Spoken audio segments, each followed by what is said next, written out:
आज मैं बहुत ही म्यूजिकल मूड में हूँ।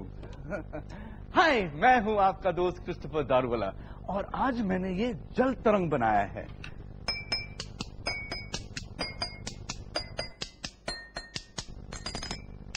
आप सोच रहे होंगे ये म्यूजिक कलर वाटर की वजह से आ रहा है। जी नहीं, इसके पीछे कोई सीक्रेट छुपा हुआ है और साइंस का मजा इन्हीं सीक्रेट्स को रिवील करने में है। अब इसी लीजिए, इसको बजाने के लिए ग्लासेस में डिफरेंट वाटर लेवल्स की जरूरत है। थोड़ा फोर्स के साथ ग्लासेस को स्ट्राइक कीजिए। फोर्स से याद आया, दीपिका और शिवम भी कोई मिस्टर उल्टा फोर्स की बात कर रहे हैं।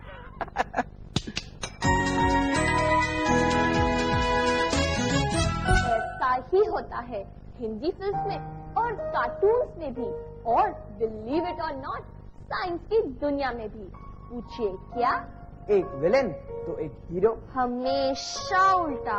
आप लेफ्ट तो वो राइट, आप नॉर्थ तो वो साउथ, आप इधर तो वो उधर। और अब तो आप समझ ही गए होंगे, आप अगर आगे तो वो पीछे खींचता है। कौन है ये?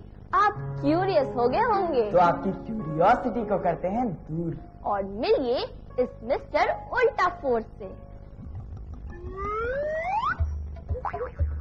मिस्टर उल्टा फोर्स, यही नाम बढ़िया है घर्षण के लिए। यही वो बल है जिसे किसी भी चीज का चलना ही नहीं पसंद, हमेशा उल्टा खींचता है, रोकने की कोशिश करता है, धीमा कर देता है। जिस भी दिशा में मूवमेंट हो, ये उससे उल्टा।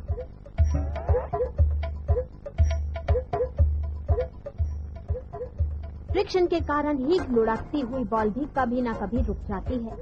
देखिए, पहले धीमी पड़ी और फिर रुक गई। घर्षण हर जगह है जहाँ दो चीजें आपस में रगड़ती हैं, चाहे सॉलिड, लिक्विड या गैस।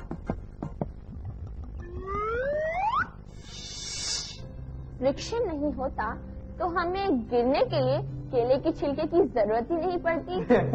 हम गिरते, पड़ते, फिसलते, इनफैक्ट हम चल ही नहीं पाते। नहीं समझे? देखिए, अभी शिवम आपको चल के दिखाएगा। एक्सक्यूज मी दीपिका, प्लीज यार, चल के दिखाओ ना, साइंस का सवाल है। You and your sense of humour. देखिए कैसे चलते समय भी हम फिजिक्स का इस्तेमाल करते हैं। देखिए। बताओ।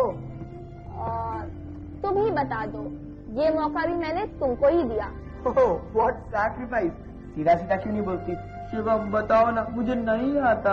ओके ओके, शिवम बताओ ना, मुझे नहीं आता। तो चलते हैं केटू के पास।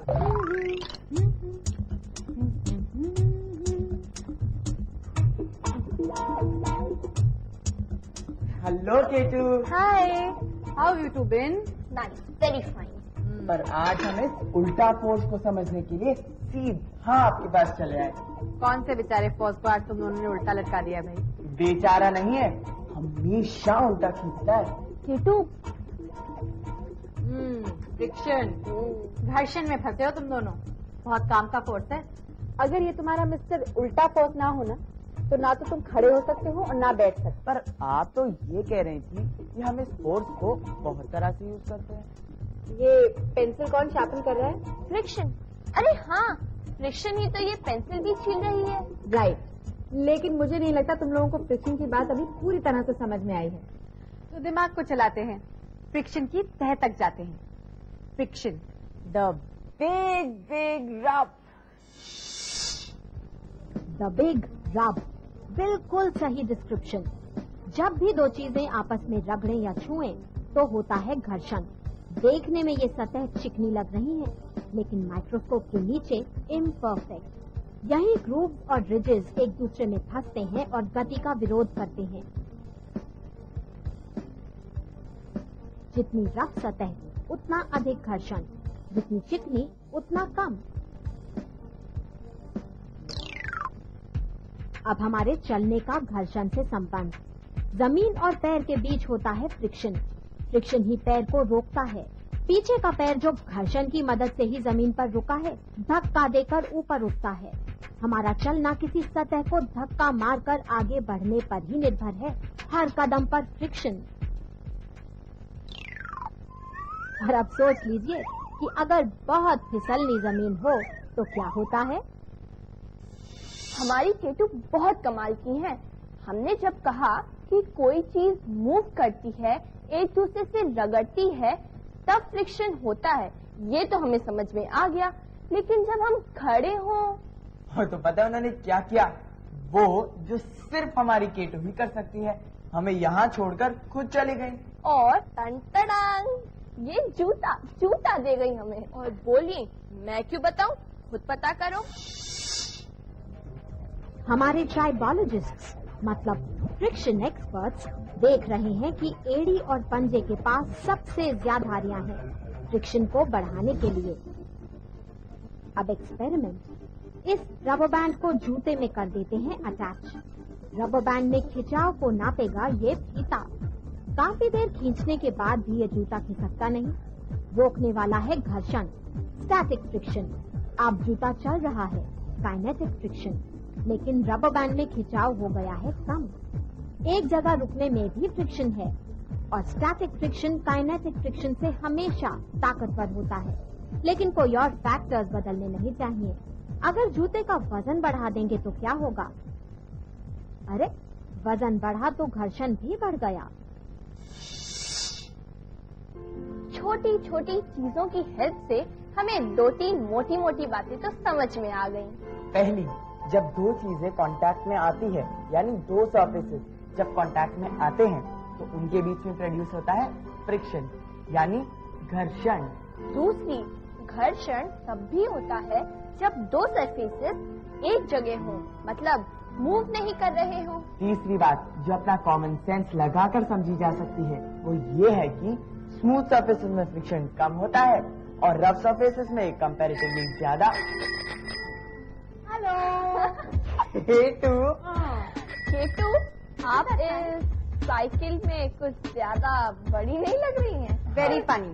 फिलहाल मेरी मदद करो इसे उल्टा करने में। पकड़ो जल्दी से, धीरे से। वो शिवम, आज हम इस साइकिल की मदद से पता करेंगे, मतलब फ्रिक्शन को स्टडी करेंगे। साइकिल की मदद से फ्रिक्शन की बात? हाँ, फ्रिक्शन की। सोच के बताओ कि जब हम साइकिल चलाते हैं तो कहाँ कहाँ और कैसे कैसे फ्रिक्शन पैदा होता है? ओ, ये बात है केटू। साइकिल के टायर और सड़क के बीच। राइट। फ्लाईव्हील और चेन में, और पेडल और हमारे पैर के बीच, तभी तो हम इसे धक्का मार पाते हैं। राइट। अरे भाई, घंटी बजाने में भी तो हम यूज करते हैं फ्रिक्शन को।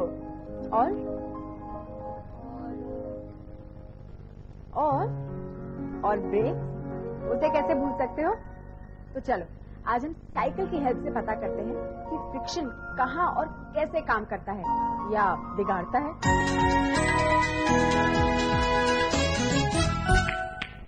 फ्रिक्शन हमारे लिए बहुत इंपॉर्टेंट है। Do you know, in the early stone age लोगों ने 2 पत्थरों को घिसकर फायर डिस्कवर की थी। उसके बाद आया था माचिस एंड देन द लाइटर। माचिस, लाइटर, लाइटर, माचिस, लाइटर, माचिस, माचिस, लाइटर, लाइटर, लाइटर।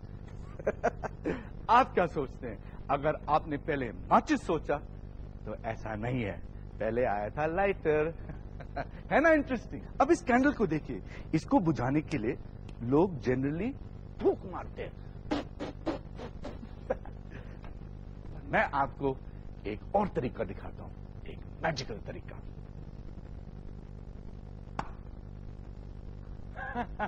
बुझ गया ना? यही है साउंड और हवा का कमाल।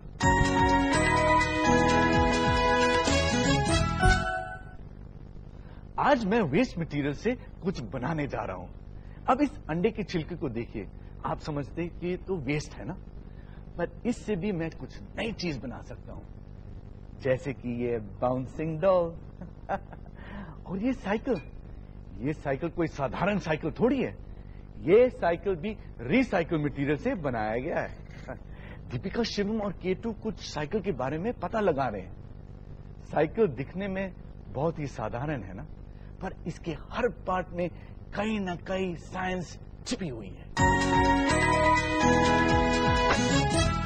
पता करते हैं साइकिल में फ्रिक्शन कहाँ कहाँ देता है साथ और कहाँ बिगाड़ देता है हमारा काम। साइकिल एक ऐसी मशीन जो हर मशीन की तरह फ्रिक्शन से जुड़ी है। पेडल पर पैर, सीट पर हमारा बॉटम और हाथ हैंडल पर रुकने में भी फ्रिक्शन है। और साइकिल चलाना शुरू करते हैं तो टायर और सड़क के बीच फ्रिक्शन, साइकिल के हर उन दो पार्ट्स के बीच में भी फ्रिक्शन जो आपस में छू रहे हैं। और एक बार साइकिल चलनी शुरू हो जाए तो आसपास की हवा का फ्रिक्शन भी तो हमें रोकने की कोशिश करता है। पर साइकिल के ब्रेक में ज्यादा फ्रिक्शन काम का है।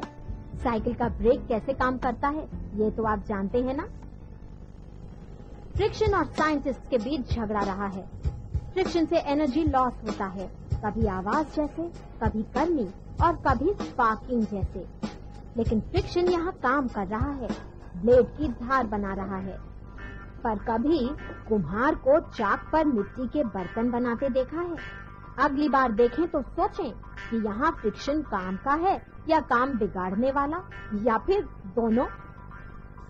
शिवम, मैं ये सोच रही हूँ कि ज्यादा सोचो मत, सोचोगी तो फ्रिक्शन से दिमाग गर्म हो जाएगा। तुम्हारा सड़ा सा जोक सुन के मुझे ये लग रहा है कि मेरा दिमाग तो शायद होगा, लेकिन तुम्हारा दिमाग तो पक्का गर्म हो चुका है। वैसे ठंडे दिमाग से सोच के बताओ मुझे कि जब हम कोई भारी सामान खींचते हैं तो हम क्या करते हैं? इसमें सोचने वाली क्या बात है, अभी ट्राई करके देख लेते हैं। इस बुक को इस तरह से मुश्किल होती है, पर अरे वाह, ऐसे बड़ी आसानी से खींच जाती है। करेक्ट, मतलब एरिया ऑफ कांटेक्ट कम करके।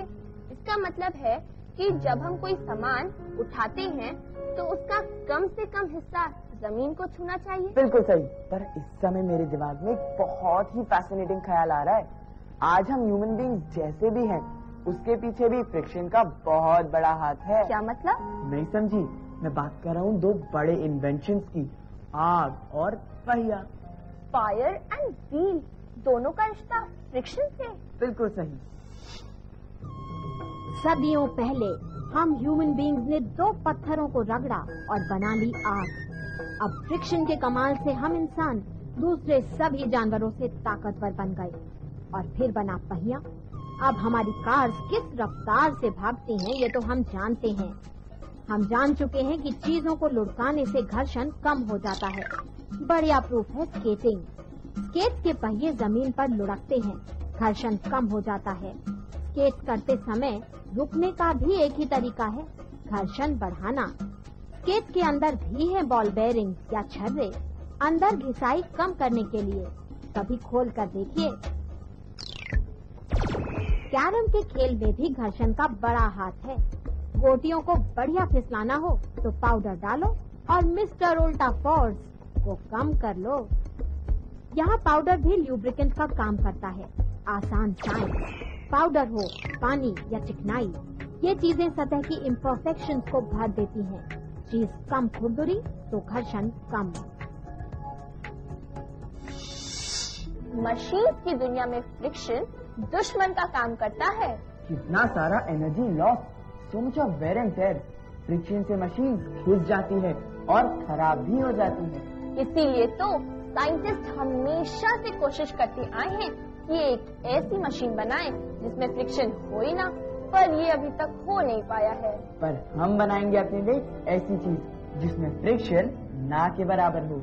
एक खराब सीढ़ी, एक गुब्बारा और धागे की रील से बनाते हैं अपना हॉवरक्राफ्ट। तो आप भी बनाइए। ऐसा ही होता है जब बच्चे लगाते हैं दिमाग, पुरानी चीजों से बनाते हैं अपने लिए हॉवरक्राफ्ट। सीडी को रखते हैं उल्टा, अब उस पर सेलो टेप चिपकाकर एक छोटा सा छेद कर देते हैं।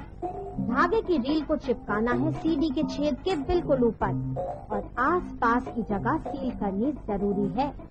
अब गुब्बारे को बांधे बिना ही उसे चढ़ाना है रील के ऊपर। मुंह खुला होना चाहिए। और अब देखिए हमारा हॉवरक्राफ्ट। और उसे एयर कुशन व्हीकल क्यों कहते हैं ये भी समझ लें। गुब्बारे की हवा सीडी के छेद से होती हुई नीचे फैल रही है। नीचे मतलब सीडी और मेज के बीच। हवा एक ल्यूब्रिकेंट की तरह घर्षण को कम कर देती है। फ्रिक्शन कम करके ही चलता है हॉवरक्राफ्ट और फ्रिक्शन कम करके ही हम खेल पाते हैं कैरम। पर उन बेचारों का क्या होता होगा जो रेंग रेंग कर चलते हैं? रेंग रेंग कर चलते हैं, मतलब सांप। हाँ सांप। सोचो, क्या उनके लिए फ्रिक्शन दोस्त है या दुश्मन?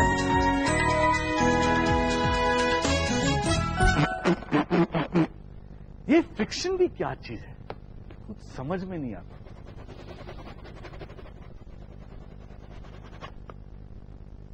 अरे ये तो भागा जा रहा है, पर इसके पैर तो है नहीं। क्या इसके पीछे भी फ्रिक्शन काम कर रही है? Of that I am not sure, but one thing I am sure about, friction हर खिलाड़ी के लिए एक चैलेंज होता है। बास्केटबॉल, फुटबॉल, हॉकी, क्रिकेट, हर खेल में हर खिलाड़ी को फ्रिक्शन के अगेंस्ट काम करना पड़ता है। Friction is everywhere. आप पता लगाइए फ्रिक्शन कहां नहीं है। हम लेते हैं एक छोटा सा ब्रेक।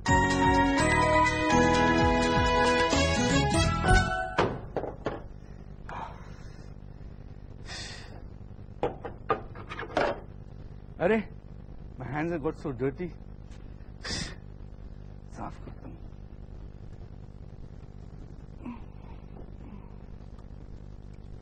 ये तो अभी भी गंदे हैं। Where's my cleaning solution?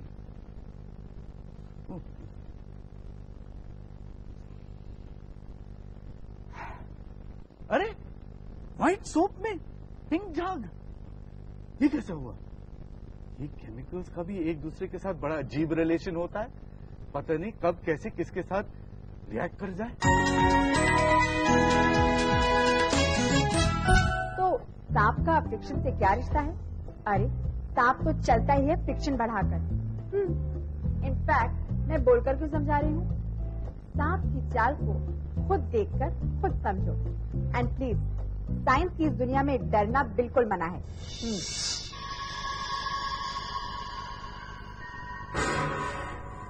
कभी ध्यान से देखा है कि सांप कैसे चलता है? देख लीजिए, सांप रेंग रहा है या जमीन को धकेल कर आगे बढ़ रहा है। सच ये है कि सांप के शरीर के निचले हिस्से में स्केल्स की एक लंबी कतार है। ये स्केल्स कुछ लंबे हैं और इन्हीं की मदद से सांप अपने शरीर और जमीन के बीच का घर्षण बढ़ा पाता है। अपने स्टमक मसल्स की मदद से सांप इस फ्रिक्शन का पूरा फायदा उठाता है और काफी तेज चल पाता है। गैस्ट्रोपॉड परिवार से है स्नेल। गैस्ट्रो मतलब पेट और पॉड मतलब पैर, मतलब उसका तो पेट ही उसका पैर है। स्नेल के पेट के मसल्स तगड़े हैं और वो अपने शरीर से एक चिपचिपा द्रव्य निकालता है। ये द्रव्य जमीन और उसके शरीर के बीच का घर्षण कम कर देता है और उसे चलने में मदद करता है। साइंस के बारे में सोचने लगो तो कितने सारे सवाल दिमाग में आने लगते हैं। लगता है आपके भी दिमाग में काफी सवाल उठ रहे हैं।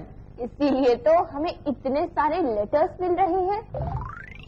सवाल पूछने से मिलते हैं जवाब, और जवाब मिलने से क्लियर होते हैं हमारे डाउट और बढ़ती है हमारी नॉलेज। इसलिए keep writing and keep asking. इस हफ्ते का हमारा सवाल जुड़ा है एक स्पेशल शेप से। आपने हमसे पूछा है कि मोबी स्ट्रिप क्या है। The right word is Mobius. Mobius strip बहुत मजेदार है। ये एक ऐसा शेप जो चक्कर में डाल दे।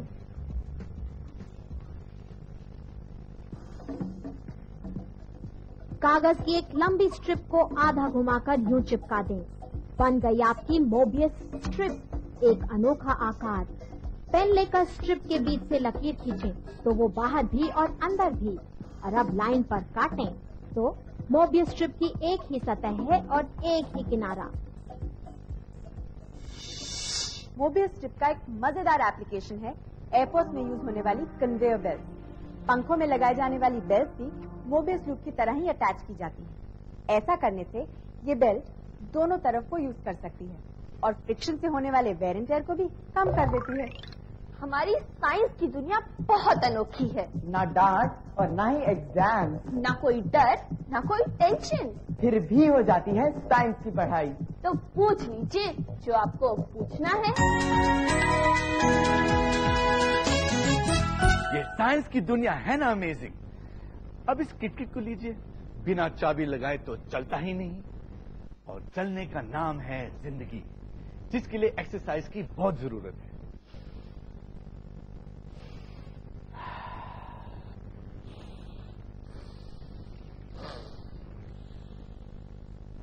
योगा, मेडिटेशन, लॉन्ग वॉक्स हमारे शरीर को चुस्त, दुरुस्त और अलर्ट रखता है।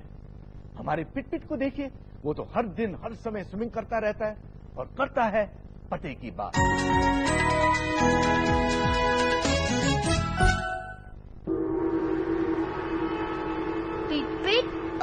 पिट, आज तुम बहुत दुखी लग रहे हो।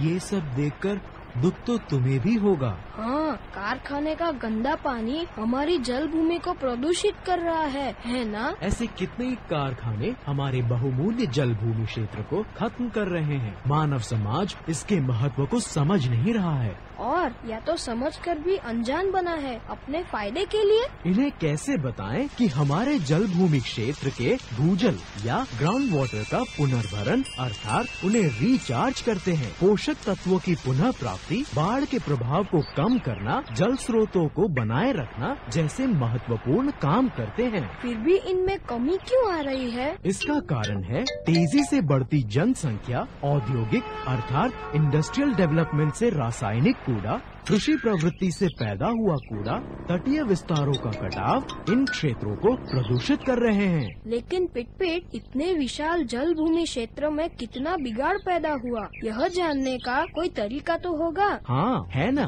पहले जल गुणवत्ता का मूल्यांकन सरोवर शास्त्रीय पद्धति या लिम्नोलॉजिकल सिस्टम से किया जाता था, जो बहुत समय लेता था। अब रिमोट सेंसिंग अर्थात संवेदनीय सूचना पद्धति से ये मूल्यांकन आसान भी हो गया है और कम खर्चीला भी है। फिलहाल तो जल भूमि क्षेत्रों के तरफ बढ़ते मनुष्य के कदमों को रोकना जरूरी है, वरना हमारे देश के 74% लोग जो गांव में रहते हैं, उनके लिए भोजन के स्रोत पानी, मछली, लकड़ी और औषधीय वनस्पति का उत्पाद अदृश्य होता जाएगा। मैं तो यही कहूँगा, जागो, जल भूमि के बल पर जीने वालों जागो, भागो, जल भूमि को नष्ट करने वालों भागो।